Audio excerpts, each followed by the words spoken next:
Welcome once again to tonight's meeting of the Insight Meditation Community of Charlotte. There are more people on than there were when we started our meditation, so thank you for being here. I'm Larry Dawalt, one of our Dharma leaders.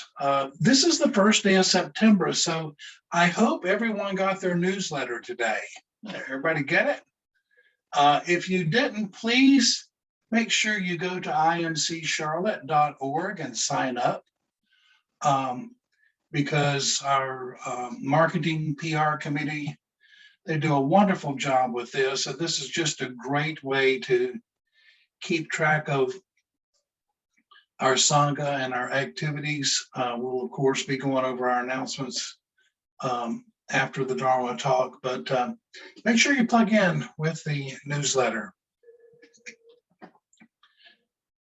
My Dharma talk tonight is Kathy Karma Grows Up.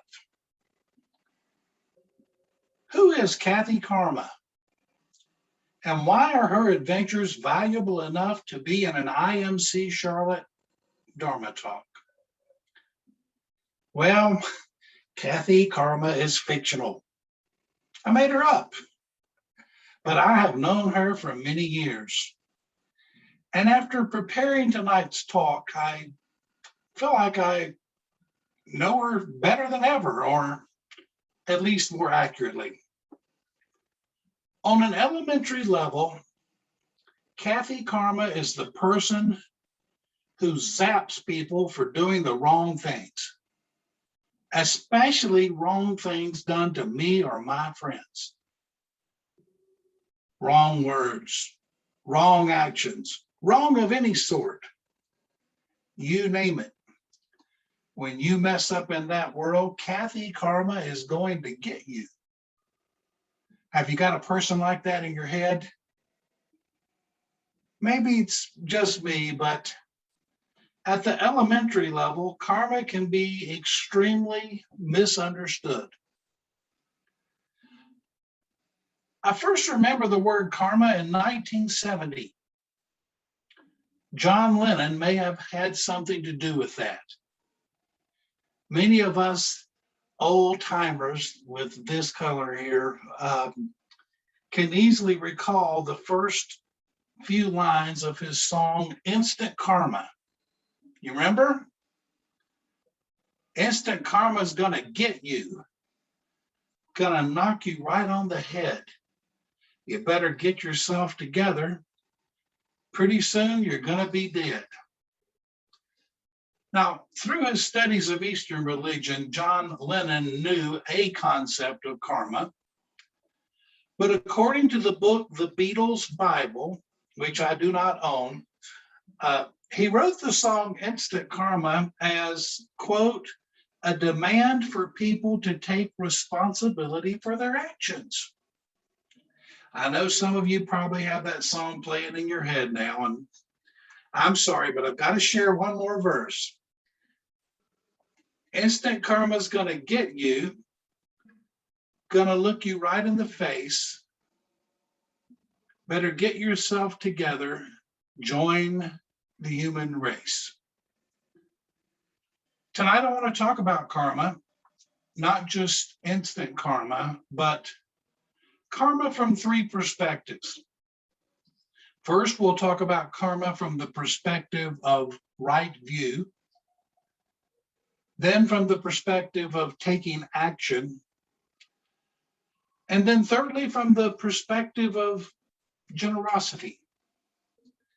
Now, right view is one of the 8 factors of the Noble Eightfold Path. The Eightfold Path is traditionally divided into 3 groups: the moral discipline group, right speech, right action, right livelihood; the concentration group, right effort, right mindfulness, and right concentration; and the wisdom group, right view and right intention. If you want to study the Noble Eightfold Path, one book I would recommend is called The Noble Eightfold Path, Way to the End of Suffering by Buddhist scholar Bhikkhu Bodhi. In the book, he writes, quote, right view is the forerunner of the entire path, the guide for all the other factors. It enables us to understand our starting point, our destination, and the successive landmarks to pass as our practice advances, unquote. This is because our perspectives govern what we do. So we need perspectives refined by training in moral discipline and concentration.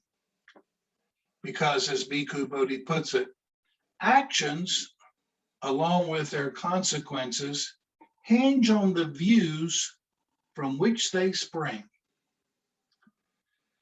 Now, we could spend the rest of the night and possibly even the rest of the year, every Dharma talk, talking about what right view is and what it isn't. But the practical day-to-day definition for me that I operate from, that I came up with, is that right view is a summary of the Dharma as we presently understand it, which is subject to change. As our knowledge of the Dharma grows, as our experiences inform this knowledge, and as our meditation practice matures and brings more and more mindfulness into our lives. So let's go back to Bhikkhu Bodhi and that quote that actions, along with their consequences, hinge on the views from which they spring. Because that moves us to our second perspective for tonight, the perspective of taking action. The Sanskrit word karma, which is pronounced kama in Pali, the language of the Buddha, simply means action. It is commonly used in English to indicate fate or luck. But these are two things the Buddha specifically says it does not mean. Rather, karma is understood as a natural law that describes the workings of cause and effect. Every action is conditioned by an interdependent set of previous actions, and every action provokes a subsequent cascade of resulting actions. If you haven't done so, I would encourage you to read or listen to some teachings about dependent origination, because this will give you an overview of the process. The literal name for karma is right view of the ownership of action. And this is what John Lennon was talking about in his song. Right view of the ownership of action, taking ownership of what we do. Again, from Bhikkhu Bodhi. Beings are the owners of their actions, the heirs of their actions. They spring from their actions, are bound to their actions, and are supported by their actions. Whatever deeds they do, good or bad, of those they shall be heirs. This reminds me of the last of the 5 remembrances, as translated by Zen Buddhist monk Thich Nhat Hanh. This 5th remembrance says, my actions are my only true belongings. I cannot escape the consequences of my actions. My actions are the ground upon which I stand. And this is where Kathy Karma, that is my concept of karma, has begun to mature and grow up. Isn't it so easy for us just to look at others? I remember my first year of college, which I actually spent at UNCC, I was in a philosophy class as a freshman. Yes, I got lost. I should have never been in that class. I was not ready for it. But I remember one particular student talking about they over and over. They're doing this, they're doing that. They. And it's so easy to look and think in terms of a they, what they do, what they say, how they act. But it's not those actions that are our belongings. Those actions belong to them. We are responsible for our actions. As the remembrance goes, our actions are our only true belongings. We cannot escape the consequences of our actions. Our actions are the ground upon which we stand. Now, as we look at actions, as we look at karma, we look in terms of unwholesome and wholesome motives. Unwholesome karma is action that is conducive to suffering for oneself and for others, while wholesome action is morally commendable, helpful to spiritual growth, and produces benefits for oneself and for others. In one of my favorite books, Mindfulness, A Practical Guide to Awakening, which we actually did a book study several years ago, thank you, Joy, because this was a really big step in my growth and in my practice. Joseph Goldstein wrote, according to the law of karma, the results of our actions follow us like a shadow. When we integrate this realization into our lives, we pay more attention to our choices and actions and to where they are leading. But have you ever thought about how the actions of others may impact you? Or how your actions may have been a part of cause and effect in others? In the 1950s, a young student at Gardner-Webb College, who later became my mother, decided to transfer to a small church school in Indiana for her last 2 years. It was there that she met a farm boy, studying to be a minister, and the two of them became my parents. Once they started in ministry, every time they moved, my life changed. The first couple times I did okay. That third time I was mad. I was angry. I did not understand why. And I was confident and sure that with my little $35 push mower from the Goodyear store, I could stay with somebody, cut grass, make a living, and I didn't have to move. Guess what? I moved.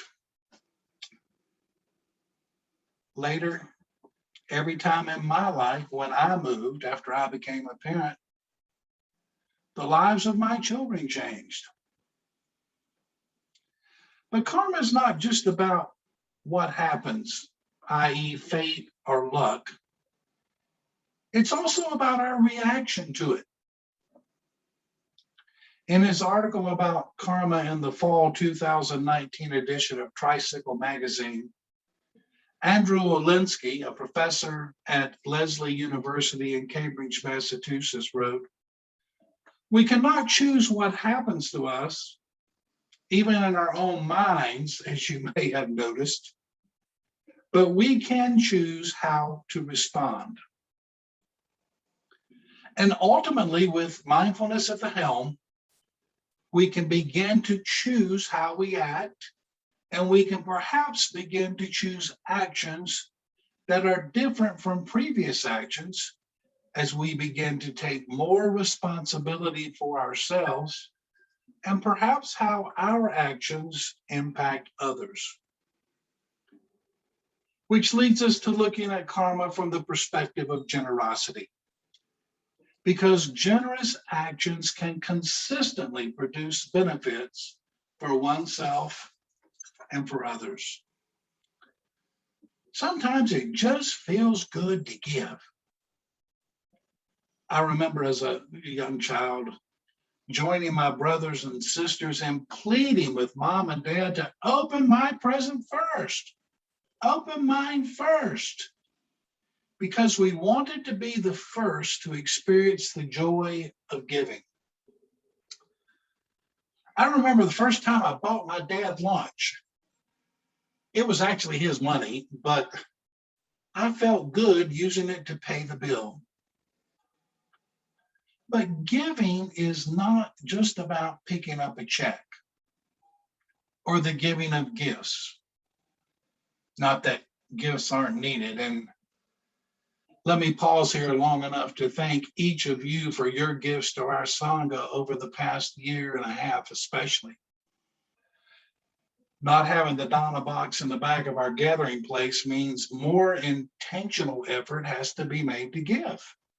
And so many of you have and continue to respond to the opportunity to support the mission of our dear Sangha. And now we're back meeting virtually again, so we'll need to continue that. But you've also committed to give the gift of time and talents as volunteers, on committees, working with our technology. We wouldn't be on tonight if it weren't for the work of volunteers. Working behind the scenes at retreats and other gatherings, and in many other ways. And for this, I want to again say thank you, thank you, thank you, and know that you will receive some of the joy and good karma that comes from that.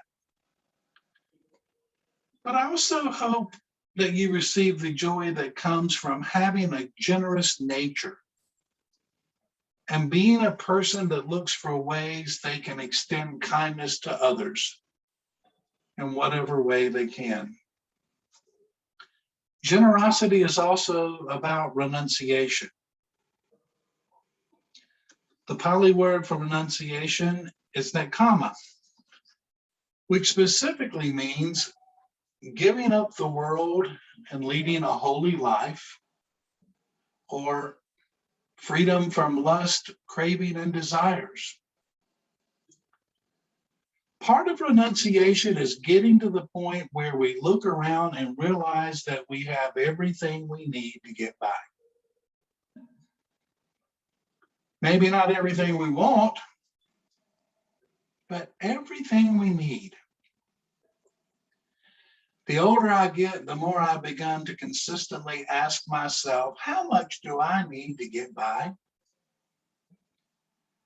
When I go to a yard sale or estate sale, which I do enjoy, and look at a quote unquote amazing bargain, I've started to ask myself, where am I going to put that? And I've begun to realize that downsizing is not just about a house. It's about what's in a house. And generosity is not just about money. It's about our time, even our thoughts, and certainly about our actions. It's about giving someone a ride where they need to go, spending time talking to a neighbor, or extending acts of compassion to someone without having to know their entire story. Something that was mentioned on our retreat, compassion without judgment. It's also about looking at the poisons of greed, hatred, and delusion, seeing how unskillful they are and the degree to which they are a root cause of unnecessary human suffering. and looking in such a way that afresh and anew, we take responsibility for our actions. So yes, Kathy Karma is still around. And there are still times that I wish I could see her zapping people for the unwholesome karma seeds that they are sowing. But through continued examination from the perspective of right view, the perspective of taking action, that is my action, and the perspective of generosity, I am happy to report that slowly but surely, Kathy Karma is growing up.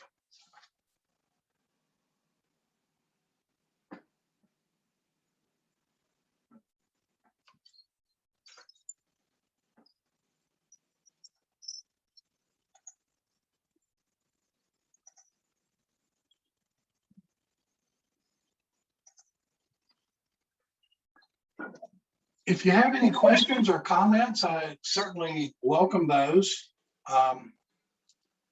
I've turned on, I think, the opportunity for you to unmute if you would like to just ask your question, or if you would like to put in the chat box, that would be wonderful as well.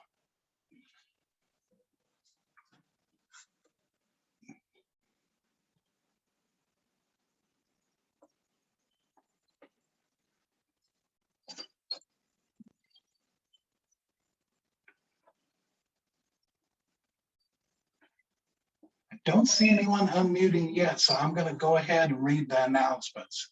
And so if you've got a question when I'm through with the announcements, please unmute yourself and chime on in. As I said, the announcements, of course, were in our newsletter, but tomorrow, September 2nd, another book discussion group begins. The book is Unbinding by Kathleen Dowling Steen, and you can contact Joy Libeth through the website listing of the book group for information about this. September 12th, 10 a.m., a pop-up meditation. This is at Boyce Park. September 18th at 4 p.m., we still have scheduled our annual picnic at Freedom Park, Shelter 6, and I'm just going to say probably more information or details to follow on this. September 21st begins the Beyond the Basics 4-class series on Samadhi with Debbie George. And then that's a Tuesday. Then the next night, September 22nd, we're going to have a Dharma leader panel. And I invite you to go ahead if you'd like and submit questions. We have some already. You can submit these to me. You can submit them to Joy's address, Always Kindness. I love that email. But we want to be able to and have questions that we can answer in advance if at all possible. So feel free to send those in, and we will go through those. We'll have a 3-person Dharma leader panel that night. October 5th, 12, 19, and 26, there is a 4-class series on the basics of insight meditation, which I will be teaching via Zoom, and definitely are wanting to have some people to join that, if you will. On the first Wednesday of each month, there is a practice discussion session for those with an established practice.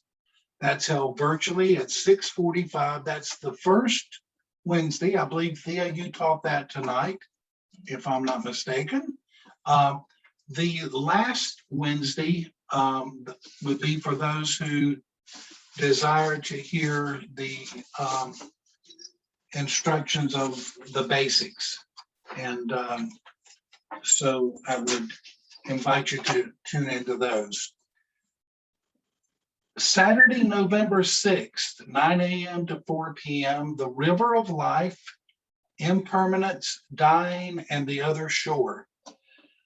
In the newsletter, it says this is at Milford Chapel. This is going to be instead via Zoom.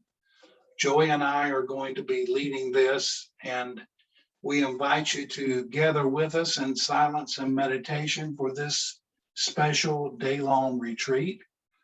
Registration began today, and we already have some signups. So we invite you to join us for that and to sign up on the website. IMCC is looking for somebody. We are in search of a dedicated person to update our website and post Dharma talks to YouTube on a weekly basis. And if these are skills you have and you'd like to contribute to the Sangha's well-being, please contact Thea, Dharma leader Thea Powers, at the email communications@imccharlotte.org. We offer a deep bow of gratitude to all our volunteers, and thank you for your support of our teachings. And certainly we invite, encourage, and genuinely appreciate your dana and your support of the Sangha. And you can find the donate tab online at imccharlotte.org. And please know that your support is greatly and genuinely appreciated. Okay, Wayne, I think your hand is up. I think you can unmute if you would like. You can't unmute? Let's try again.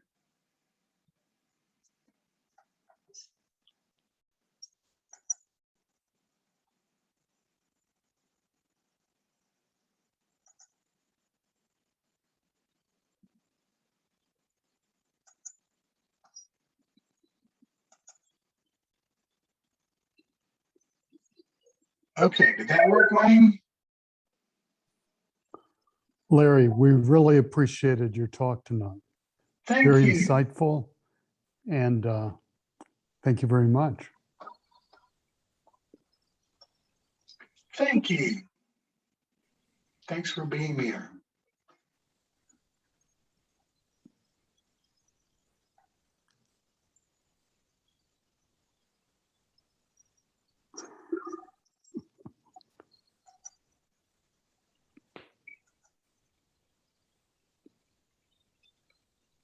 Anyone else, questions or comments?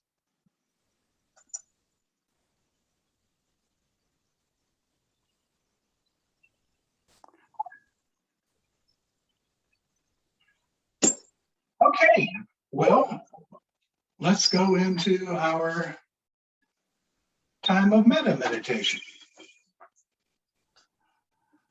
And I invite you again to resume a posture of mindfulness.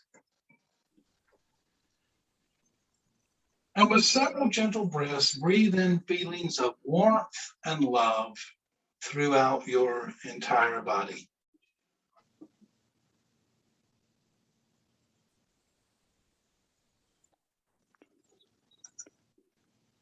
Feel a sense of caring, healing, and soothing support.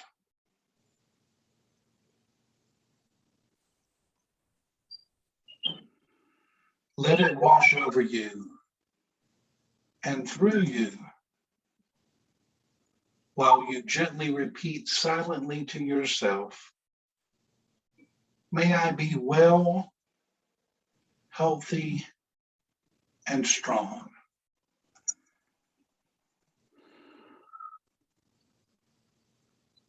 May I be happy.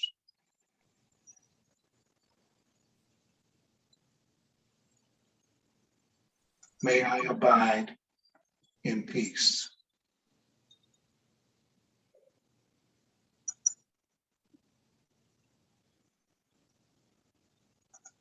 Now, Bring into your mind someone to whom you would like to extend a sense of caring, healing, and soothing support. Send them these feelings of warmth and love as you repeat silently to them. May you be well, healthy, and strong. May you be happy.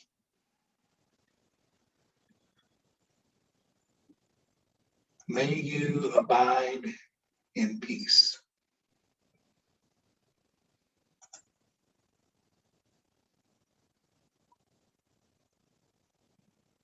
Now I invite you to send this loving kindness to everyone in your neighborhood, in your city, state, nation, and to each member of our dear Sangha as we silently repeat to each other, may you all be well, healthy, and strong.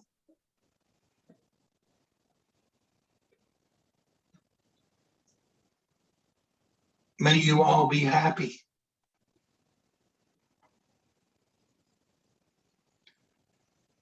May you all abide in peace.